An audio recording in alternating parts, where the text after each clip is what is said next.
Welcome to This Explainer.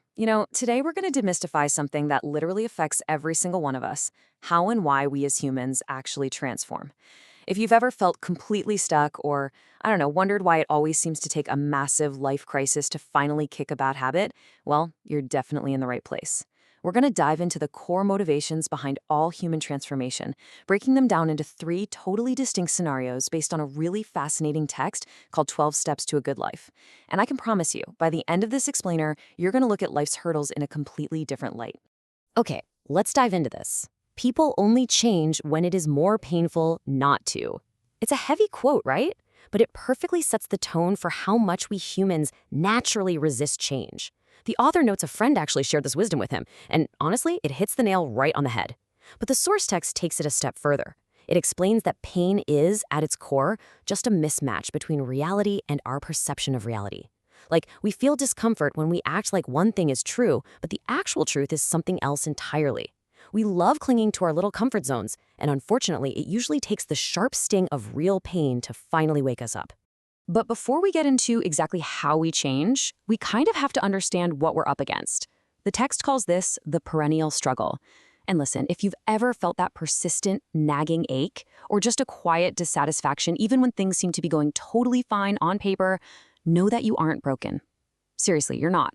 This is a completely universal part of the human condition.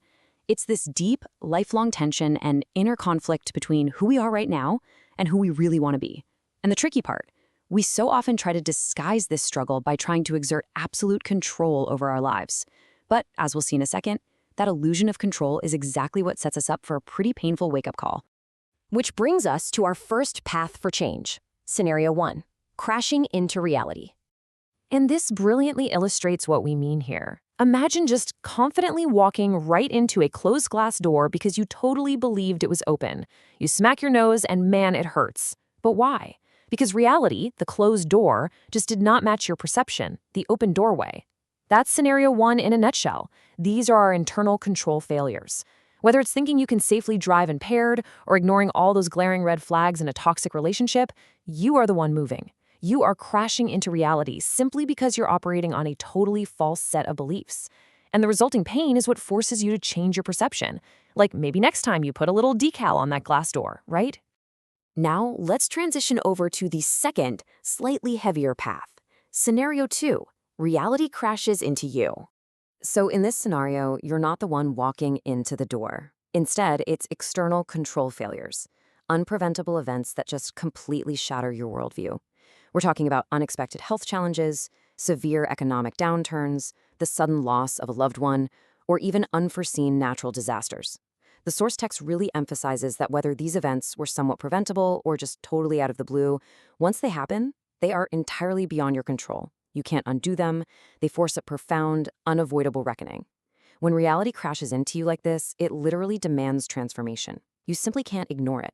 And when we rely on those first two scenarios, either crashing into reality ourselves or letting reality crash into us, we actually go through this very predictable, reactive cycle of forced change. Let's walk through it. On day 0, we're living in denial, completely wrapped up in our cozy illusion of control. But then comes minute 1, the crash, the unavoidable event. Fast forward to month 1, and we are just deep in the pain caused by the massive mismatch between what we thought life was and what it actually is right now. And finally, by year 1, we are faced with a pretty stark choice. Because we're enrolled in the School of Hard Knocks, we either undergo a forced change, basically accepting life on life's terms, or unfortunately, we fall into a really destructive downward spiral of misery and victimhood. So, the crucial point is, we absolutely do not have to live this way. We don't have to just sit around waiting for a catastrophe to strike in order to grow. The text brings in a great quote from M. Scott Peck here.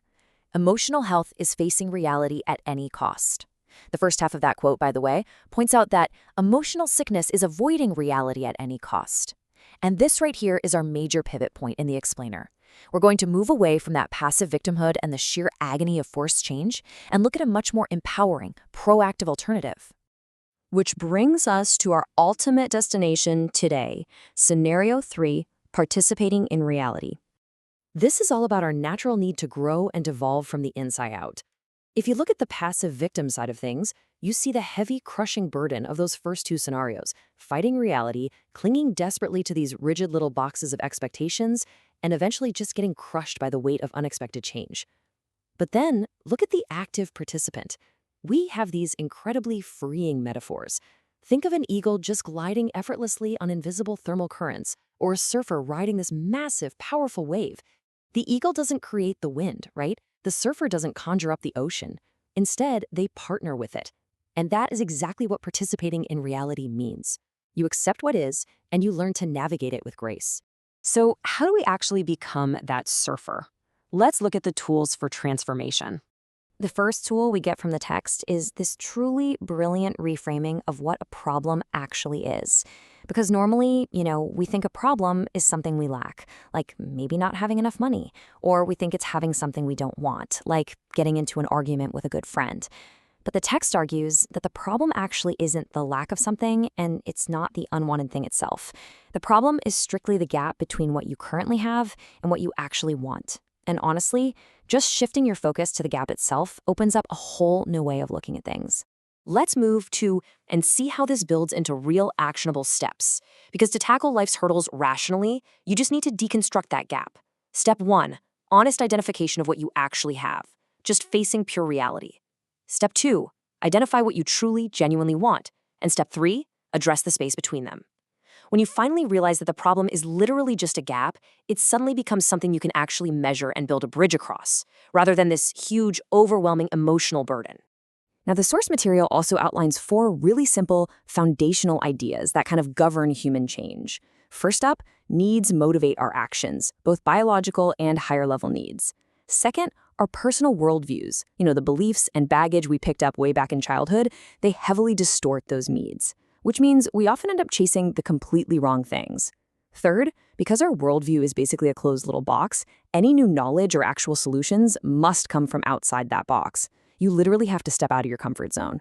And fourth, true transcendent truth requires direct, personal experience. You can't just read about it in a book, you actually have to live it. And to help us step outside that box, the text essentially merges the proven framework of the 12 steps with Joseph Campbell's famous hero's journey. It serves as a totally practical map for your own transformation. Step 1 is acknowledging life's unmanageability, basically admitting, hey, I'm not in total control here.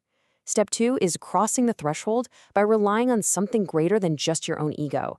Step 3 is the core transformation itself, actually humbling yourself to let internal change happen rather than desperately trying to force it.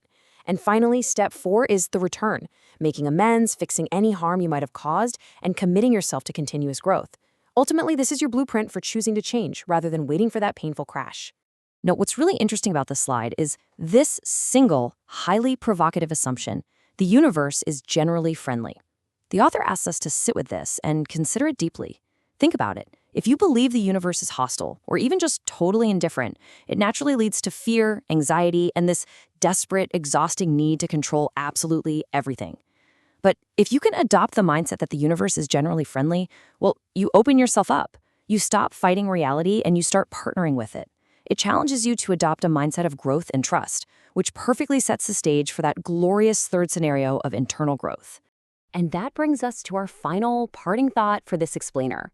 Look, the perennial struggle, it's always going to be there. You are absolutely always going to face the unexpected. But the amazing thing is, you have a choice in how you transform.